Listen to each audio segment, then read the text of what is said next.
Welcome to the virtual panel to discuss some of the short films that will be screening this week at the 22nd edition of New York Indian Film Festival.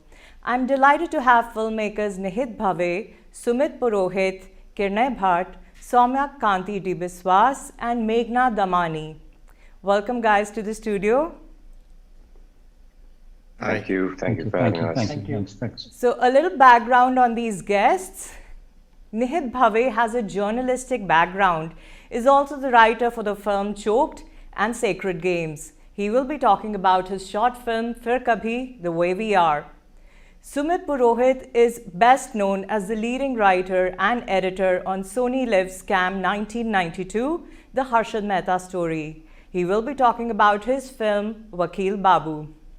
Kirnay Bhatt has worked on a handful of Dharma Productions, Ramesh Sippy and Excel Entertainment Films, amongst others, in the capacity of assistant director for films like Wake Up Sid, I Hate Love Stories, Dam Maro Dam, Talash, Bombay Talkies and more. Kirnay is here to talk about his film Keep Punching. The Daughter is Soumya Kanti Biswas's directorial debut, starring legendary Indian actor Nasiruddin Shah and Ira Dubey. That's what he will be talking about. And last but not the least, Magna Damani, the award-winning Indian-American filmmaker, who will be talking about her short documentary film, Listen with Your Heart. So, Magna, why don't we start with you? Talk about your film. It's a short documentary, and Your audio, Magna, your audio. You need to be louder. Can you hear me now?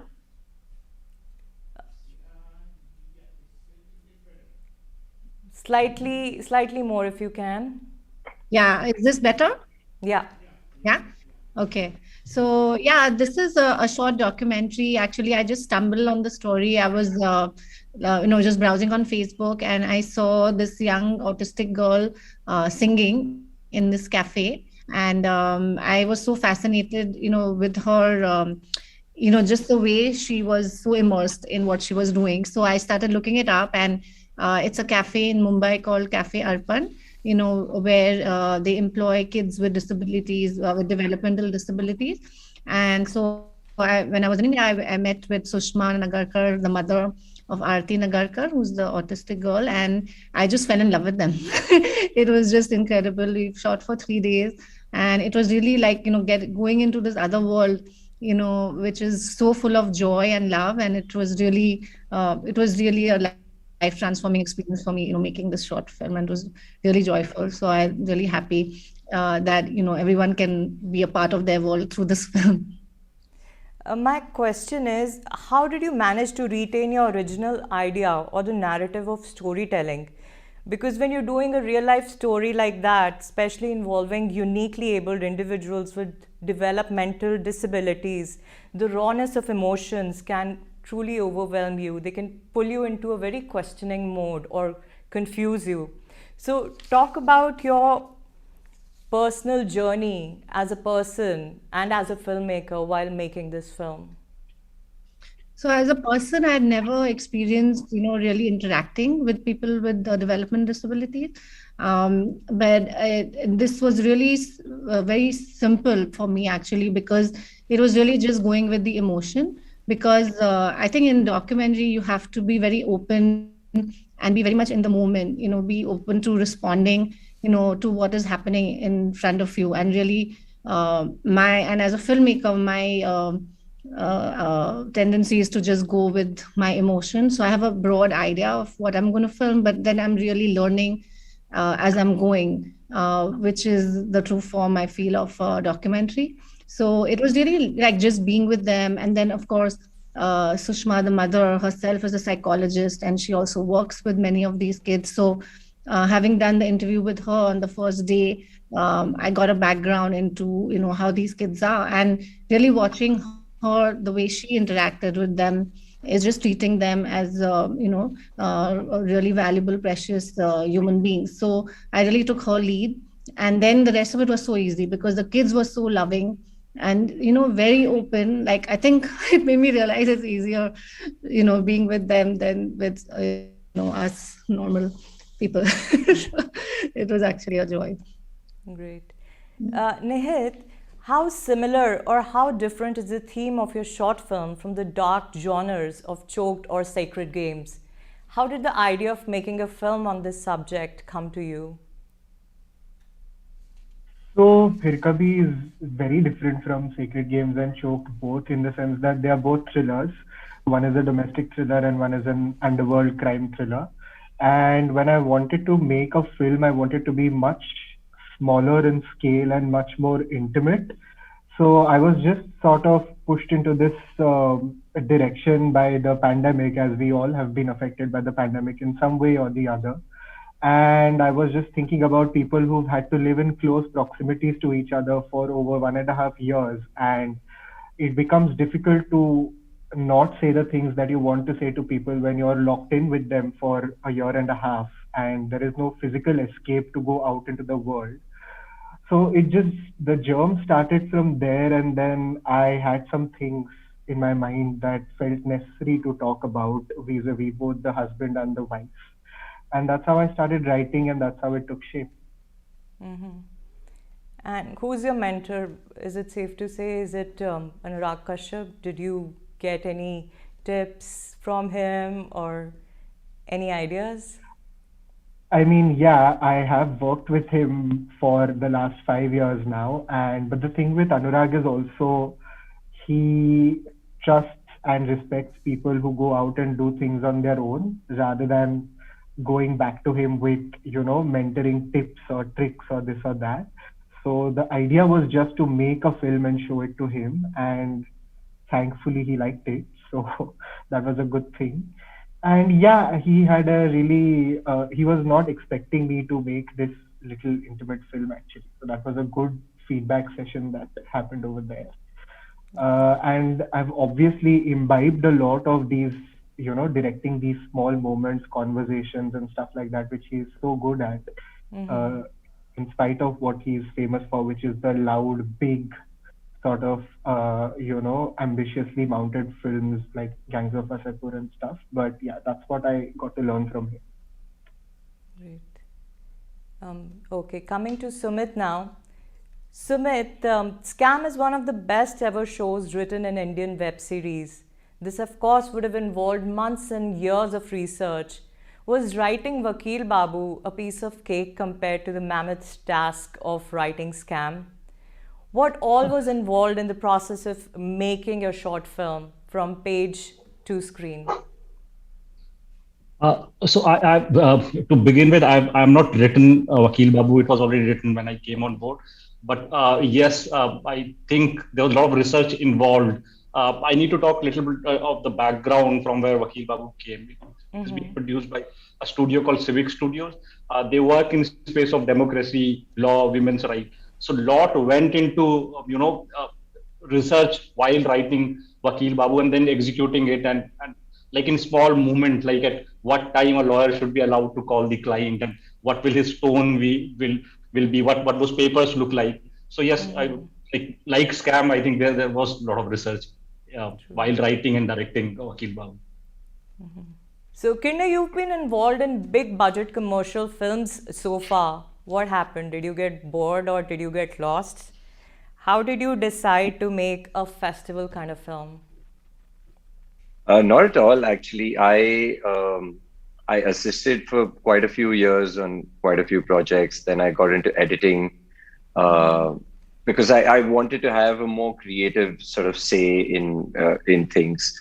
And then coming back to making a short film, I had done a lot of short films back at university level, but that was almost like 10 years back. And then trying to break through as a director is pretty tough if you don't have any sort of work to show for, as a director. So, I mean, it was a kind of natural progression to come and then direct after all these years. Okay. So, Kanti, you wrote and produced a feature film called Cat Sticks, for which you were awarded a grand jury prize at Slam Dance in 2019. And finally, you decided to direct The Daughter. Talk about the lesson on filmmaking, producing, writing, and distribution you learned from your feature film that paved the way for the director in you. Yeah, that's a great question. Actually, I I used to live in England before that, and I'm a theater writer director, and I so come from a theater background. And then when I returned to India in 2016, I really wanted to learn the craft of. It's not just the filmmaking process, but pretty much the entire journey of the film, right from the time an idea is born to how it's eventually sold. And I think I sort of what making castles for me was just to learn about pretty much the business of cinema as much as the craft. And in short, I think I went deeper into the craft in terms of the filmmaking process itself. And so I think from my end, it's like making cat sticks, making the short. I kind of went through my film school, and I think now I'm kind of out of my film school. So all both these projects were mainly for me to really learn and really get into uh, closer to the process of what making a film is, and selling a film, and showing it to you, and talking about it. And at the beginning, talking to investors, selling your ideas to why they would want to put their money behind an idea. So all of this together is cinema, and so yeah, school of cinema. At the same time, you're living your life, and that's school of cinema. So pretty much everything is this. I agree. So talk about your creative process, you guys. We can start with you only, Kanti. The creative process of making. Talk about your creative process of writing a film, of producing a film, or directing a film. Absolutely. So with the daughter is actually a collaboration with a very dear friend of mine called Ira Dubey, who's also an actor and producer. And the writing process was actually very crucial because we had both grown up with, we are both children of addicts. We've grown up with alcoholism in our family, and that was actually the kind of strained love-hate relationship that you have with a parent who's experiencing addiction was basically the kernel of the idea. But around this time when we were discussing all of this, Jammu and Kashmir was under a 6-month internet curfew. There was no. The CA NRC protests were raging across the streets. The pandemic was starting to sort of come really close to home, especially what happened with the second wave. You could sense that. So eventually, the film became not just about a relationship, but almost a poetic ode to death itself, because it was so close to us. And our freedom, pretty much in every direction in India, felt quite stifled. So that's actually what went into the writing process. So there is a father-daughter relationship. Also, the atmosphere is COVID. So do you have any shades of politics also in your film? Yes, indeed. Nothing is sort of said as such. The film is set in a tier 2 town under curfew, and in a short, that's all that we wanted to say. It's almost like a short story leaves a lot of things open to the reader or the viewer. In the same way, the short film leaves a lot open to the viewer to feel and decipher what they would like to. We've only set some intentions. So it is set in a town that is experiencing political, but I don't want to do more than that. Okay. Nihit, how about you? Talk about your creative process of creating your film. So I work well when I'm given sort of a couple of things to work with, and then I have to adapt according to them. It's just how it has turned out over the years. So ideally, I would have liked to make a short film which I'd already written and which required a bigger cast and more locations and extras and stuff like that. And we were at the peak of the second wave when all of this was happening. and I had to sort of scale back everything and reconfigure everything. And at that point, the idea for Phir Kabhi started when I just wanted to write something set in one location with two actors and just juice everything out of that rather than go for a slightly bigger scale or a slightly bigger budget. So essentially, Phir Kabhi comes out of compromise and my will to just make a short film anyhow, which I think is how most of us new filmmakers work. It's the adaptation game. And yeah, so once I sort of knew what it is going to be about, the script came pretty easily because there was a lot in my mind to say about these topics, about sexuality, about repressed childhood memories and stuff like that. And I was blessed with two extremely experienced and great actors in Manav Kaul and Amrita Subhash. And when we started jamming with them, they sort of added their own experiences to it. And because they've all obviously led like bigger, longer, more experienced lives than I have, they were able to bring in nuances to that. And I think that's also an essential in the creative process where you have to throw your ideas at your crew and let your crew also co-write the film with you because it's everybody's film. Everybody brings their experiences to it. So largely it was that. Sumit, what was the inspiration behind your film? Like I said, I think the script came to me, and like Civic had a very, I think there was a purpose to this film. They wanted to take it to the lawyers and show it to them. So my challenge was that how do you then not make it look like a PSA and take it to larger audience. So the challenge was then to hide these things through how you frame things, how how characters talk to them, and do not make it look like they're directly talking to the audience and trying to give this message. So that was a challenge. And like I believe that like I am not someone who believes that cinema really changes things. I think we are all are very we are doing very self-indulgent job, and this belief that cinema will change things, that doesn't happen. But cinema can definitely start a debate. It can make people question few things. So then the idea was to end the story somewhere where the debate begins. If you're going to show it to lawyers, let them give the answer. So I think craft wise that was the challenge. And then we knew that we're going to shoot in rain. So how do you then incorporate that rain into like the Bombay monsoon into it? Make it a little symbolic. So those were the challenges. Usually I write my own scripts, but this was an interesting thing to do. The script came to me, and Nice. how do you make But it that's visual? good. You're open to other scripts as well, Yeah. other filmmakers, other writers. That's great, actually. And what do you guys hope to achieve from having your film screened at NYIFF? Meghna, I'll start with you. Yeah, I really, want to have people enter this world of Cafe Arpan, with Sushma and Aarti, who are just incredible. And the whole theme, I didn't realize the earlier film I made on, I've been working on a long time on this immigration issue where women, spouses on dependent visas in the US, they can't work on their visas and can't fulfill their potential. But I didn't realize while I was making this film that the theme is the same.